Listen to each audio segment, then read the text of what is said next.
Well, thank you very much. It's an honor to be here. What a great place. What a great place, but more importantly, what great people. I want to thank His Royal Highness, the Crown Prince, for that incredible introduction. He's an incredible man. Known him a long time now. There's nobody like him. Thank you very much. Appreciate it very much, my friend. And it's a tremendous honor to return to this beautiful kingdom and be welcomed back with such extraordinary generosity and warmth. I've never forgotten the exceptional hospitality showed to us by King Solomon, who's just, we talk about a great man. That is a great man. That is a great man, a great family. And that visit took place exactly 8 years ago. The graciousness of the royal family and the Saudi people is really unsurpassed, no matter where you go. Let me also thank the countless ministers, government officials, business leaders, and distinguished guests for that warm welcome. Very warm, and I know so many of you. I'd like to call out all of your names, but we have a lot of problems. We'd be here for a long time. We don't want that, so don't be upset. With this historic state visit, we celebrate more than 80 years of close partnership between the United States and the Kingdom of Saudi Arabia. Ever since President Franklin Roosevelt met with King Solomon's father, King Abdul Aziz, aboard the USS Quincy in 1945, the U.S.-Saudi relationship has been a bedrock of security and prosperity. Today, we reaffirm this important bond, and we take the next steps to make our relationship closer, stronger, and more powerful than ever before. It is more powerful than ever before.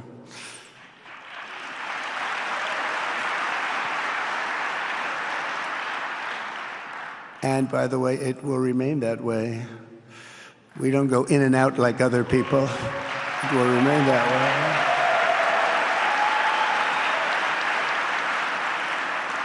I've come this afternoon to talk about the bright future of the Middle East, but first let me begin by sharing the abundance of good news from a place called America.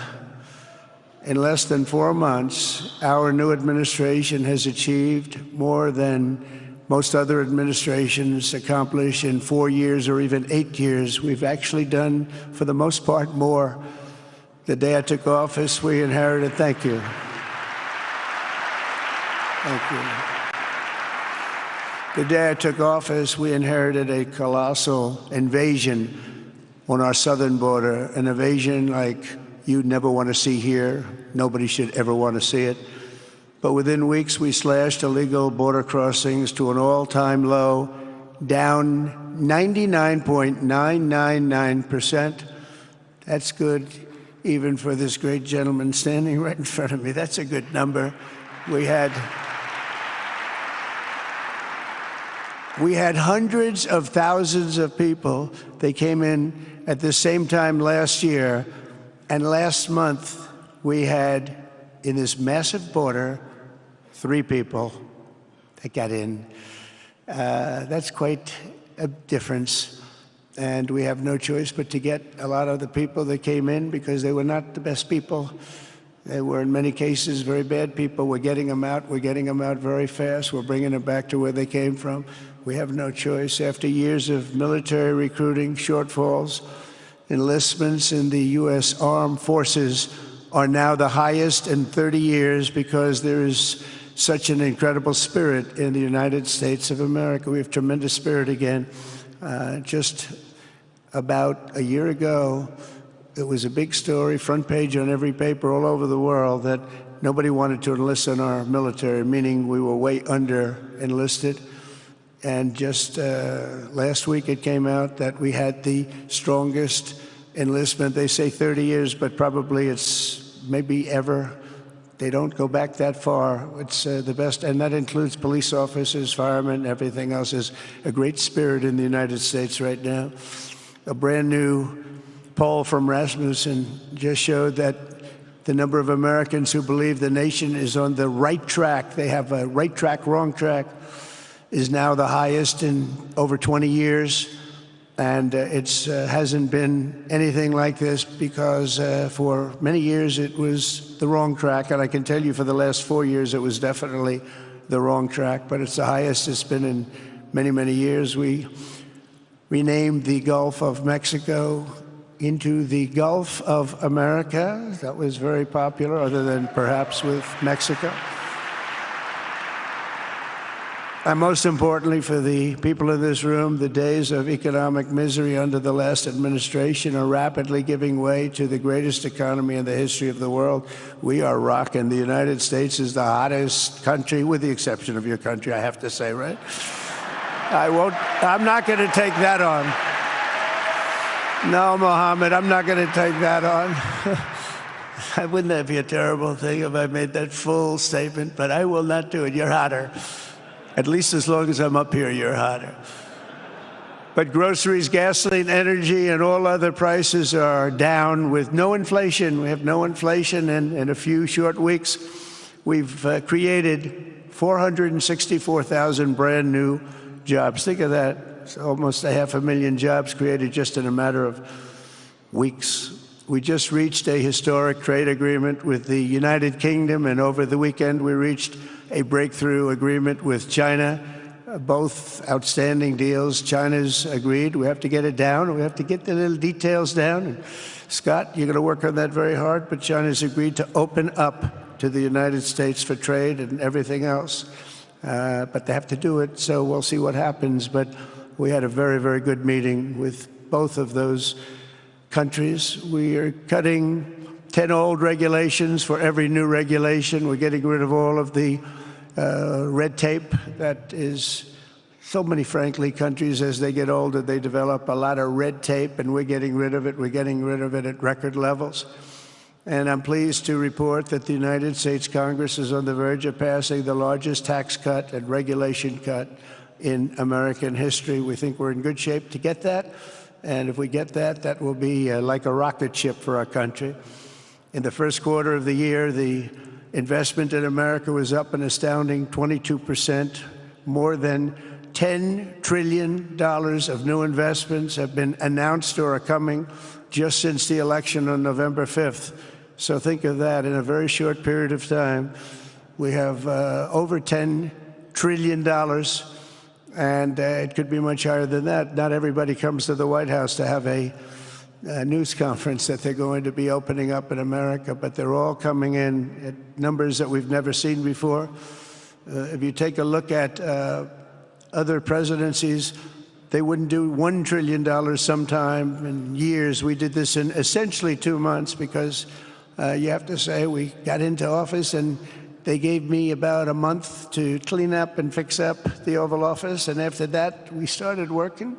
And the money is pouring in, the jobs are pouring in, the companies are pouring into our country like we've never seen before. There's never been anything like it. And we let other people tariff us into losing a lot of money and a lot of jobs, and now we're tariffing them.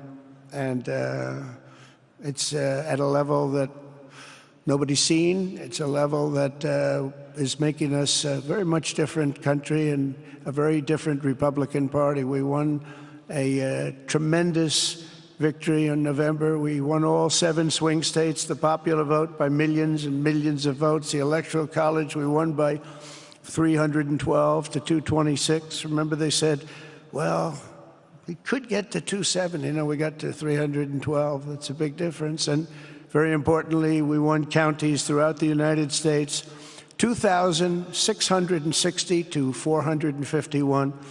That's why when you look at a map, they're all red. The whole country is red.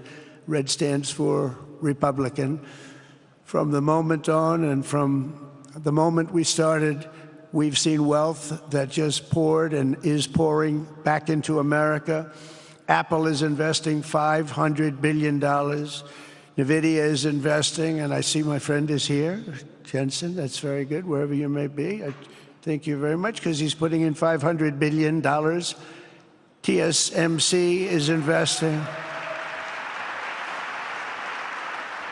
Where is Jensen, by the way? Where is he? He's standing here. Where is he? I just saw that. Thank you very much, Jensen. I mean, Tim Cook isn't here, but you are. What a job you've done. He said he's got 99% of the chip market. I don't know. That's a big, that's not easy to beat, but what a job you've done. Thank you. We are proud to have you in our country. You know that. Thank you for the investment. TSMC is investing $200 billion, and with this trip, we're adding over $1 trillion more in terms of investment into our country and buying our products. And you know, nobody makes military equipment like us. We have the best military equipment, the best missiles, the best rockets, the best everything. Best submarines, by the way. Most lethal weapon in the world. In addition to purchases of $142 billion of American-made military equipment by our great Saudi partners, the largest ever. This week, there are multi-billion-dollar commercial deals with Amazon, Oracle, AMD, they're all here, Uber, Qualcomm, Johnson & Johnson, and many, many more. So I want to congratulate everybody, so many great business executives, many of you, most of you I know, and they're coming in, you know, about a month ago, they weren't that happy when they saw me, and now they're saying, sir, you're doing a great job, thank you very much. It's amazing what a rising market will do. Oh, it's going to get a lot higher. In fact, I told people 5 weeks ago, this is a great time to buy. I got criticized for that. Now they don't criticize me anymore. People should have listened. But it's going to go a lot higher. You see, we've never had anything like this happen. It's an explosion of investment and jobs, and great companies are coming in. Never seen anything like it. There's no better place to make a future or make a fortune, do anything, frankly, than what we have in the United States of America under a certain president, Donald J. Trump. I have the right attitude. I have the same attitude that the people in the front row, second row, third row have. As you get back, perhaps they start to wane a little bit in terms of their view. But they understand, and we're doing what a lot of smart people would do. And we're not necessarily being politically correct. You saw what we did yesterday with health care. We've cut our health care by 50 to 90%. You're going to see drugs and pharmaceuticals come down at numbers that nobody has ever seen. And drugs, pharmaceuticals, we think will be dropping. And it'll be a redistribution of costs with other nations, which really took advantage of a very nice group of people that ran our country. But not only is this a time of incredible excitement in the United States, it's also an exhilarating period right here in the Arabian Peninsula. Beautiful place, by the way, beautiful place. Exactly, thank you. Exactly 8 years ago this month, I stood in this very room and looked forward to a future in which the nations of this region would drive the forces of terrorism and extremism, drive them right out of existence, and take your place among the proudest, most prosperous, most successful nations anywhere in the world as leaders of a modern and rising Middle East. So exciting, so exciting. Mohammed, do you sleep at night? How do you sleep? Huh? Just think it.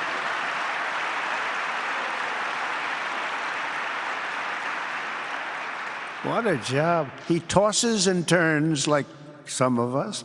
Tosses and turns all night. How do I make it even better all night? It's the ones that don't toss and turn. They're the ones that will never take you to the promised land, won't they? But you have done some job. True. But critics doubted that it was possible what you've done. But over the past 8 years, Saudi Arabia has proved the critics totally wrong. The transformation that has occurred even by these incredible business leaders. I mean, you had the biggest leaders in business anywhere in the world standing right before us. But the transformation that has occurred under the leadership of King Salman and Crown Prince Mohammed has been truly extraordinary. Such a thing has, I don't think, ever happened before. I've never seen anything at that scale happen before. And I guess, you know, maybe you could say the United States is doing pretty well too, you know, but I don't think too many people have seen that happen before. Majestic skyscrapers, the towers that I see, the difference between now and 8 years ago. And 8 years ago was very impressive, but the towers that I see rising, some of the exhibits that I was shown by Mohammed, what I've seen there is just an amazing, it's an amazing process, amazing genius of so many people, architecture, but I have a feeling I know where many of those ideas came from. Happens to be sitting right in this room right before me, but the towers and all of the different, I've seen a lot of different towers. I didn't think there's any version of a tower that I haven't seen in one form or another. Well, I just passed 4 exhibits. I have never seen anything like any of them. So it's going to be very exciting. And they sit among the ancient wonders of a growing and exciting city. It's really amazing. Riyadh is becoming not just a seat of government, but a major business, cultural, and high-tech capital of the entire world. The World Cup is here.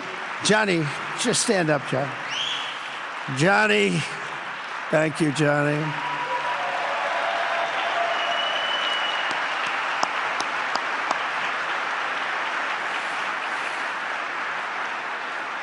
Great job, Johnny, great job. But the World Cup and the World Expo will soon be coming here, just like the World Cup is coming to the United States. It's going to be really exciting next year. The engines of Formula One racing now roar through the streets of Jeddah in a historic milestone. Other industries recently surpassed oil. Think of it, all of your other industries now have surpassed oil. I don't know if a lot of people will understand what that means. It's so big, to make up a majority of the Saudi economy for the very first time ever. So think of that. Other industries are now bigger even than oil, which is always going to be a big monster. It's a big one. But that's a great tribute to you and economic development properly used. In other cities throughout the peninsula, places like Dubai and Abu Dhabi, Doha, Muscat, the transformations have been unbelievably remarkable.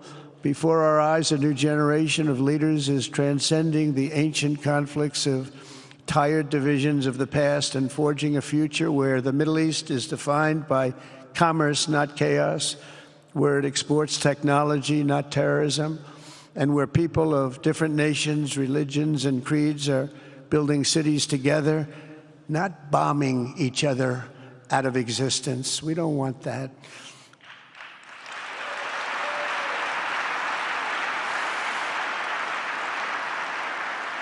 And it's crucial for the wider world to note this great transformation has not come from Western interventionists or flying people in beautiful planes giving you lectures on how to live and how to govern your own affairs. No, the gleaming marvels of Riyadh and Abu Dhabi were not created by the so-called nation builders, neocons, or liberal nonprofits like those who spent trillions and trillions of dollars failing to develop Kabul, Baghdad, so many other cities. Instead, the birth of a modern Middle East has been brought by the people of the region themselves, the people that are right here, the people that have lived here all their lives, developing your own sovereign countries, pursuing your own unique visions and charting your own destinies in your own way. It's really incredible what you've done. In the end, the so-called nation builders wrecked far more nations than they built, and the interventionists were intervening in complex societies that they did not even understand themselves. They told you how to do it, but they had no idea how to do it themselves. Peace, prosperity, and progress ultimately came not from a radical rejection of your heritage, but rather from embracing your national traditions and embracing that same heritage that you love so dearly.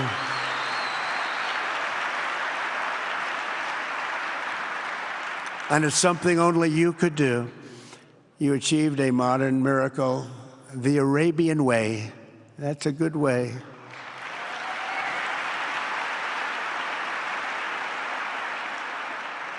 Today, the Gulf nations have shown this entire region a path towards safe and orderly societies with improving quality of life, flourishing economic growth, expanding personal freedoms, and increasing responsibilities on the world stage.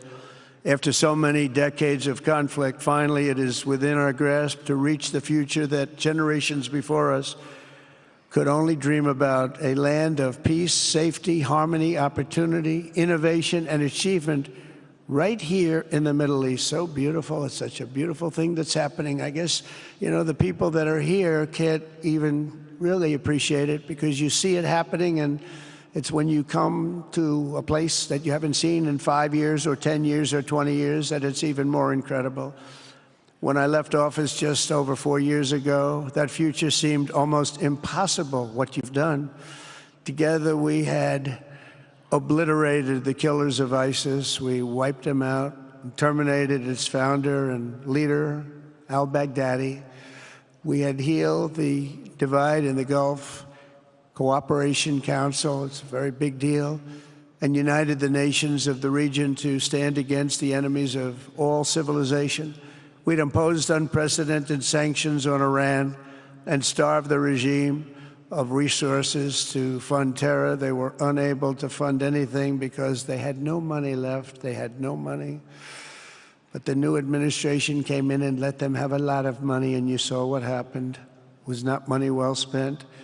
And with the historic Abraham Accords that we're so proud of, all the momentum was aimed at peace, and it aimed very successfully. It's been an amazing thing, the Abraham Accords, and it's my fervent hope, wish, and even my dream that Saudi Arabia, a place I have such respect for, especially over the last fairly short period of time, what you've been able to do, but we'll soon be joining the Abraham Accords. I think it'll be a tremendous tribute to your country, and it will be something that's really going to be very important for the future of the Middle East.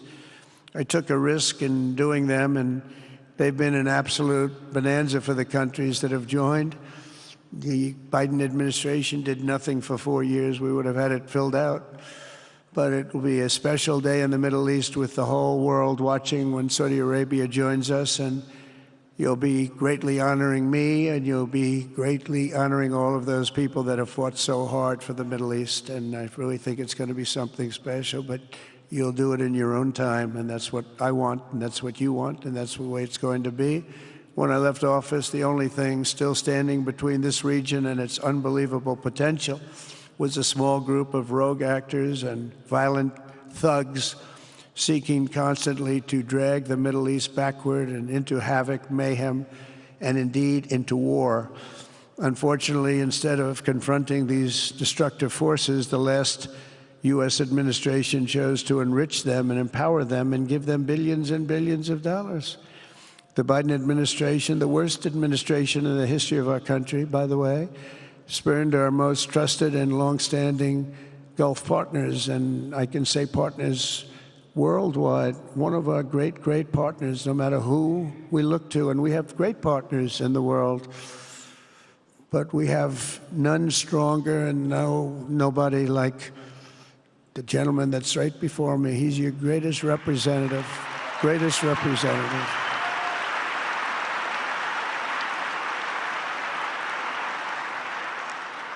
And if I didn't like him, I'd get out of here so fast.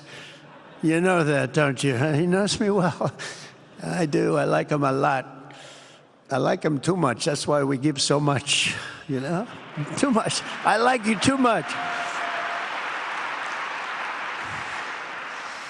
Great guy. They lifted sanctions on Iran in exchange for getting nothing, and sent the regime tens of billions of dollars to fund terror and death all over the world. And they laughed at him. They laughed at our leader. And they're still laughing at our leader. They thought him a fool. And they made nothing but trouble ever since, including the funding of October 7th, one of the worst days ever in the history of the Middle East. Horrible day. Biden removed the Houthis from the list of foreign terrorist organizations, even while missiles and drones were being launched right here at your beautiful city of Riyadh and launched at ships if they happened to be sailing in the wrong location. The Biden administration's extreme weakness and gross incompetence derailed progress toward peace, destabilized the region, and put at risk everything we had worked so hard to build together. And when you think of the great achievements that you've made, to do it in light of a pretty hostile administration, an administration that was not a believer, it makes your achievements even greater. Makes them even greater, you know that. But in a few short months since taking office, we have achieved the swift return of American strength at home and abroad, now working with the vast majority of people in this region who seek stability and calm. Our task is to unify against the few agents of chaos and terror that are left and that are holding hostage the dreams of millions and millions of great people. The biggest and most destructive of these forces is the regime in Iran, which has caused unthinkable suffering in Syria, Lebanon, Gaza, Iraq, Yemen, and beyond. There could be no sharper contrast with the path you have pursued on the Arabian Peninsula than the disaster unfolding right across in the Gulf of Iran. Think of that. They wanted to name it that. I said, they're not going to let them do that. Do you mind if I stop that? I stopped it. We're not going to let that happen.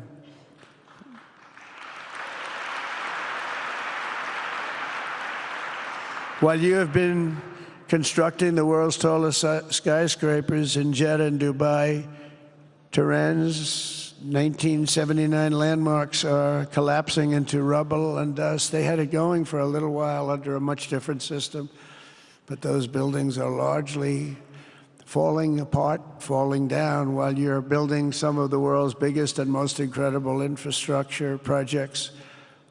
Buildings, all sorts of things you're building that nobody's ever even seen before. Iran's decades of neglect and mismanagement have left the country plagued by rolling blackouts lasting for hours a day. All the time you hear about it. While your skill has turned dry deserts into fertile farmland, Iran's leaders have managed to turn green farmland into dry deserts as their corrupt water mafia, it's called it the water mafia, causes droughts and empty riverbeds. They get rich, but they don't let the people have any of it. And then, of course, there's the key difference at the root of it all. While the Arab states have focused on becoming pillars of regional stability and world commerce, Iran's leaders have focused on stealing their people's wealth to fund terror and bloodshed abroad. Most tragic of all, they have dragged down an entire region with them. Countless lives were lost in the Iranian effort to maintain a crumbling regime in Syria. Look at what happened with Syria. In Lebanon, their Hezbollah proxies have pillaged the hopes of a nation whose capital, Beirut, was once called the Paris of the Middle East. Can you imagine? All of this misery and so much more was entirely avoidable, absolutely avoidable. And Mohammed knew that. He knew that. Smart people knew that. If only the Iranian regime had focused on building their nation up instead of tearing the region down.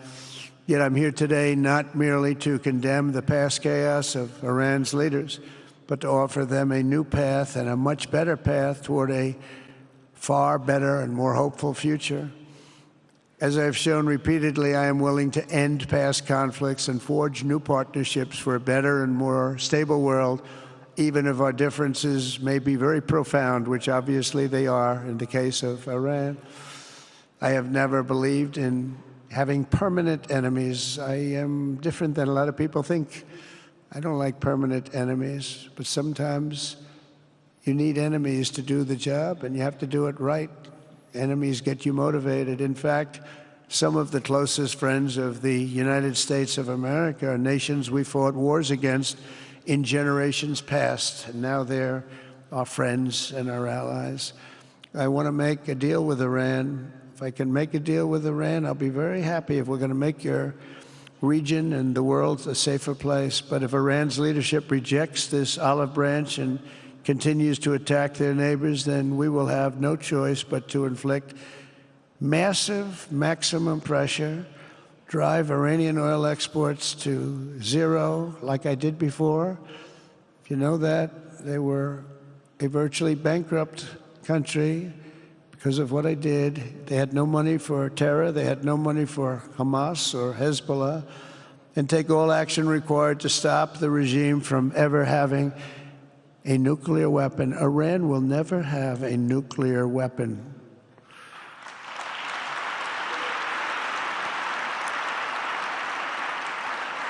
But with that said, Iran can have a much brighter future, but will never allow America and its allies to be threatened with terrorism or nuclear attack. The choice is theirs to make. We really want them to be a successful country. We want them to be a wonderful, safe, great country, but they cannot have a nuclear weapon. This is an offer that will not last forever. The time is right now for them to choose. Right now, we don't have a lot of time to wait. Things are happening at a very fast pace. They're happening right here. They're happening at a very fast pace. So they have to make their move right now, one way or the other. Make your move. As I said in my inaugural address, my greatest hope is to be a peacemaker and to be a unifier. I don't like war. We have the greatest military, by the way, in the history of the world. You know, I rebuilt our military in my first 4 years and rebuilt it into the most powerful military there is. And you saw that when I knocked out ISIS in 3 weeks. People said it would take 4 years, 5 years. I did it. We did it in 3 weeks. Just days ago, my administration successfully brokered a historic ceasefire to stop the escalating violence between India and Pakistan. And I used trade to a large extent to do it. I said, fellas, come on, let's make a deal. Let's do some trading. Let's not trade nuclear missiles. Let's trade the things that you make so beautifully. And they both have very powerful leaders, very strong leaders, good leaders, smart leaders. And it all stopped. Hopefully it'll remain that way, but it all stopped. I was very proud of Marco Rubio and all of the people that worked so hard. Marco, stand up. What a great job you did on that. Thank you, J.D. Vance, Marco. The whole group worked with you, but it was a great job. And I think they're actually getting along. Maybe we can even get them together a little bit, Marco, where they go out and have a nice dinner together. Wouldn't that be nice? But we've come a long way, and it could be, you know, millions of people could have died from that conflict that started off small and was getting bigger and bigger and bigger by the day. I've also been working relentlessly to end the terrible bloodshed between Russia and Ukraine, and very importantly, talks are being held in Turkey later this week, probably on Thursday, and they could produce some pretty good results. Our people are going to be going there. Marco's going to be going there. Others are going to be going, and we'll see if we can get it done. 5,000 people, young people for the most part, soldiers from Ukraine, soldiers from Russia. They're not from here and they're not from the United States, but they're souls. They're souls. I think usually, mostly, they're young, beautiful souls that left their parents waving goodbye, left their brothers and sisters. Goodbye, I'll see you soon. And they got blown to pieces. 5,000 on average a week are dying, and people are dying elsewhere in the region, but tremendous numbers like we haven't seen since World War II are dying, and I want to stop it. I want to stop it. It's a horrible war. Would have never happened if I were president. That's a war that would have never happened. October 7th would have never happened if I were president, because Iran had no money to pay Hamas or anybody else. They had no money. They were not looking to take care of them. They had to take care of themselves. They had no money. We stopped their oil effectively with the embargoes and sanctions. But let me take this opportunity to thank the Kingdom of Saudi Arabia for the constructive role that you've played in facilitating the Ukraine talks. And it really is, you've been amazing. You've made everything available to us. Thank you very much. Thank you. And if we get that settled, we'll pay a special tribute to what you've done. You really did lay a great groundwork. Thank you very much. Appreciate it. The West should not be dragging itself backward into another endless war in Europe, yet another endless war. We should stop the killing and work together to address the biggest long-term threats as one unbeatable team. Think of us as an unbeatable team. I mean, when you look at what you've done here, that's much more difficult than stopping stupidity. Think of it. It's stupidity. What you've done is much more difficult, and you did it better than anybody else has ever done it. As President of the United States, my preference will always be for peace and partnership whenever those outcomes can be achieved. Always. It's always going to be that way. Only a fool would think otherwise.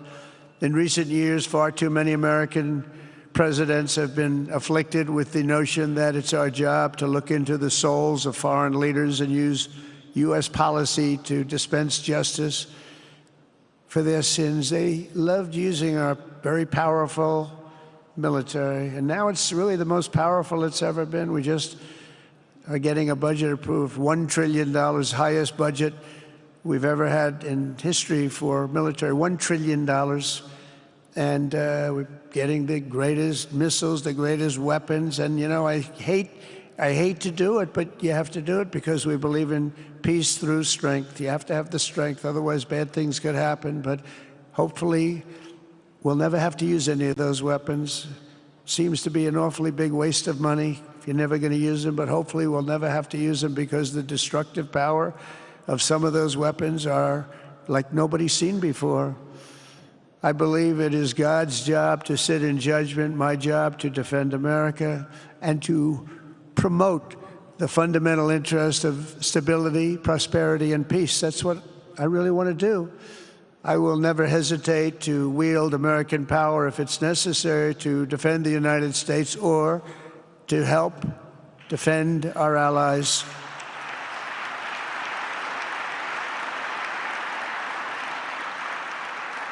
And there will be no mercy for any foe who tries to do us or them harm. We will have no mercy. They understand that. That's why I've been pretty lucky. A lot of people think, you know, he's looking to fight. He's looking to fight, and things get settled. It's an amazing thing when they really think you mean it.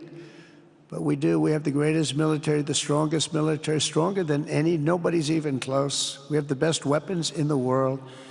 But we don't want to use them. If you threaten America or our partners, however, then you'll be faced with overwhelming strength and devastating force. We have things that you don't even know about, you don't hear about, and if you did, you'd say, wow. In recent weeks, following repeated attacks on American ships and freedom of navigation in the Red Sea, the United States military launched more than 1,100 strikes on the Houthis in Yemen. As a result, the Houthis agreed to stop. They said, we don't want this anymore. It's the first time you've heard that from them, too. They're tough. They're fighters. But just days ago, we were asked to cease targeting commercial. They were not going to be targeting commercial ships in any way, shape, or form, or anything American. And they were very happy that we stopped. But we had 52 days of thunder and lightning like they've never seen before. This was a swift, ferocious, decisive, and extremely successful use of military force. Not that we wanted to do it, but they were shooting down ships. They were shooting at you. They were shooting at Saudi Arabia. We don't want them shooting at Saudi Arabia, if that's okay. So we hit them hard. We got what we came for, and then we got out. Since January 20th, the U.S. military has terminated 83 terrorist leaders operating across Iraq, Syria, and Somalia, including ISIS's #2 global leader. You read about that just recently. With the help of Pakistan, we apprehended the ISIS terrorists responsible for the attack on 13 American service members at Abigate, that horrible, horrible disaster. During this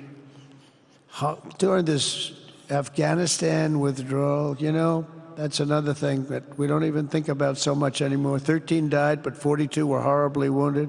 But hundreds of people died overall, because I count the people on the other side.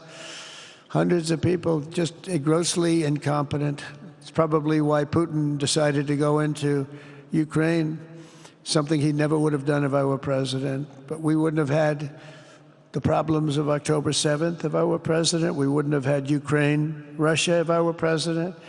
We wouldn't have had Abbey-gate because there wouldn't have been any reason we were getting out, but we were getting out with dignity and with strength and power. But the way they got out was not good. I think it was the most embarrassing moment in the history of our country. And we've been working tirelessly to bring back all hostages held by Hamas. We brought back a lot already, but we're bringing back more. This weekend, we successfully negotiated the release of the last American hostage, Edan Alexander. Just came out a few hours ago, and we continue to work to get that war ended as quickly as possible. It's a horrible thing that's taking place. All civilized people must condemn the October 7th atrocities against Israel, which would never have happened again if you had probably a different president, but definitely if you had me as president. The people of Gaza deserve a much better future, but that will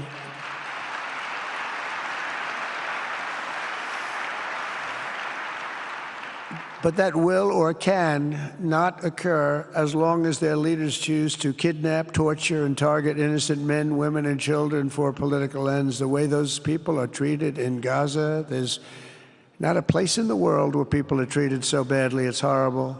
After years of suffering, two of the nations most ravaged by terror are finally beginning to end their long nightmares under the new generation of leaders.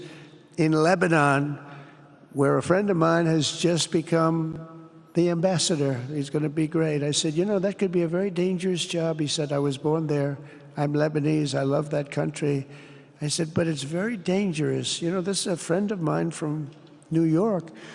I said, but it's very dangerous. Are you sure you want to do it? I never thought of him as being a warrior, but he is a warrior. He loves his country.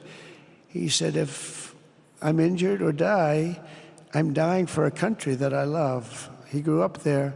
It's horrible what's happened in Lebanon, but you have a great ambassador, I can tell you that. In Lebanon, which has been endlessly victimized by Hezbollah and their sponsor, Iran, a new president and prime minister have brought the first real chance in decades for a more productive partnership with the United States, and we're going to work with their new ambassador and everybody else, Marco, and we're going to see if we can really help them out and let them get over that very high grid that they're going to have to get over. My administration stands ready to help Lebanon create a future of economic development and peace with its neighbors. They have tremendous people in Lebanon, doctors, lawyers, great professional people. I hear it so many times. Likewise, in Syria, which has seen so much misery and death, there is a new government that will hopefully succeed in stabilizing the country and keeping peace. That's what we want to see in Syria. They've had their share of travesty, war, killing, many years. That's why my administration has already taken the first steps toward restoring normal relations between the United States and Syria for the first time in more than a decade. And I'm very pleased to announce that Secretary Marco Rubio will be meeting with the new Syrian foreign minister in Turkey later this week. And very importantly, after discussing the situation in Syria with the Crown Prince, your Crown Prince,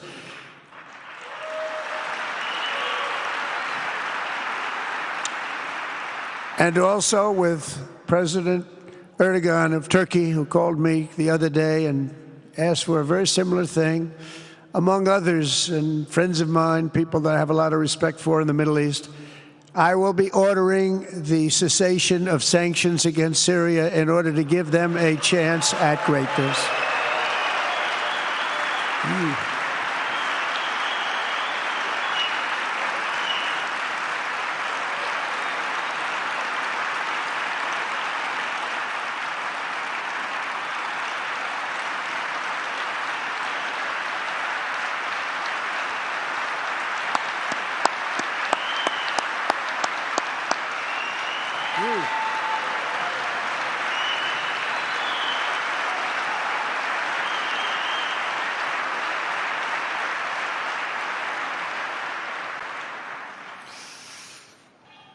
Oh, what I do for the Crown Prince.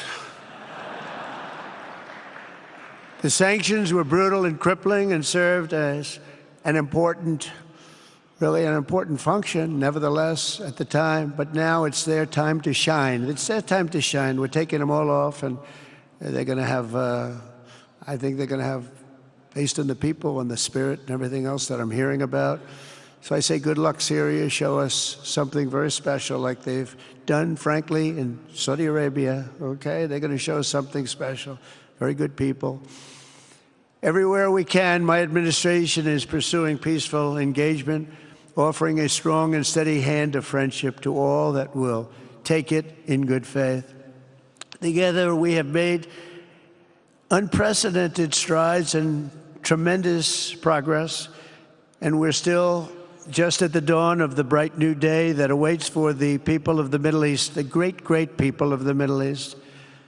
If the responsible nations of this region seize this moment, put aside your differences and focus on the interests that unite you, then all of humanity will soon be amazed at what they will see right here in this geographic center of the world. It really is. It's like a center of the world and the spiritual heart of its greatest faiths. For the first time in 1,000 years, the world will look at this region not as a place of turmoil and strife and war and death, but as a land of opportunity and hope, just like you've done right here, a cultural and commercial crossroads of the planet. Security and stability will lift millions into lives of safety and success, and the nations of this region will be free to realize your highest destinies, honor your proud histories, harness amazing new opportunities, and bring incredible glory to Almighty God. People will come from all over the globe to be inspired by the cities you build, the businesses you create, the technologies you invent, and the beauty, talent, and potential you unleash right in the hearts of your citizens. Each of you will be able to take tremendous pride in the legacy you will leave to your children, because you will have given them the ultimate blessings of prosperity and peace, so important. In the United States, we've launched the golden age of America. It's the golden age. We see it. We see it with all that money, trillions and trillions of dollars pouring in, hundreds of thousands of jobs coming in with it. And with the help of the people of the Middle East, the people in this room, partners throughout the region, the golden age of the Middle East can proceed right alongside of us. We will work together. We will be together. We will succeed together. We will win together. And we will always be friends.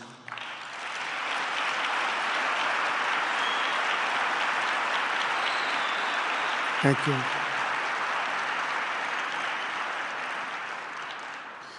So, Mohammed, I want to thank you again very much for having me. And as a representative of what I think is the greatest nation in the world, we are with you all the way, and you have a tremendous future. Thank you very much. And please pay my respects to your father. Thank you very much. Thank you.